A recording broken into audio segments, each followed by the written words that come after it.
ಸಂವಿಧಾನ ಕಾಪಾಡುವುದು ನಮ್ಮ ಹಕ್ಕು ಅಂತ ಹೇಳ್ತಾರೆ. ಯಾರ ಹಕ್ಕು?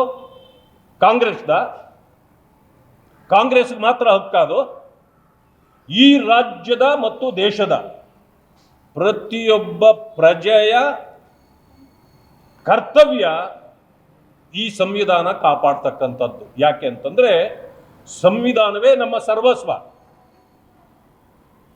ಮೋದಿಜಿಯವರು ಹೇಳಿದ್ದಾರೆ, ಬಾಬಾ ಸಾಹೇಬ್ ಅಂಬೇಡ್ಕರ್ ರವರು ಸಂವಿಧಾನ ಬರದ ಕಾರಣದಿಂದ ನನ್ನಂತ ಚಾ ಮಾರುವನು ಈ ದೇಶದ ಪ್ರಧಾನಿ ಆಗಿದ್ದಾನೆ ಅಂತ. ನಿಮ್ಮ ಬಾಯಲ್ಲಿ ಒಂದು ದಿನ ಆದರೂ ಆ ಮಾತು ಬಂದಿದೆಯಾ? ಕಾಂಗ್ರೆಸ್ನವರ ಬಾಯಲ್ಲಿ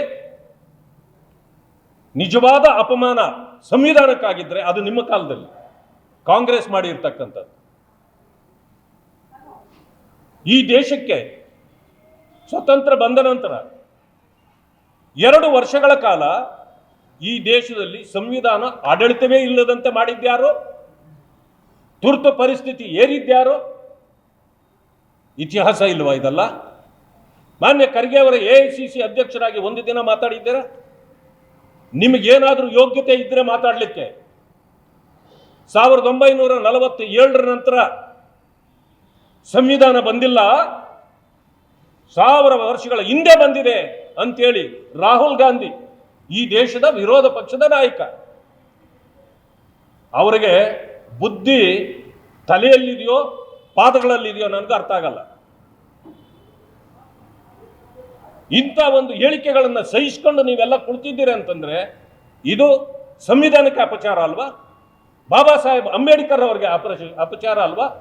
ನೀವೆಂಗೆ ಈ ಸಂವಿಧಾನವನ್ನು ಕಾಪಾಡಲಿಕ್ಕೆ ಆಗತ್ತೆ ಅಂತಕ್ಕಂಥ ಪ್ರಶ್ನೆಯನ್ನು ನಿಮ್ಮಲ್ಲಿ ನಾನು ಮಾತಾಡ್ತೇನೆ.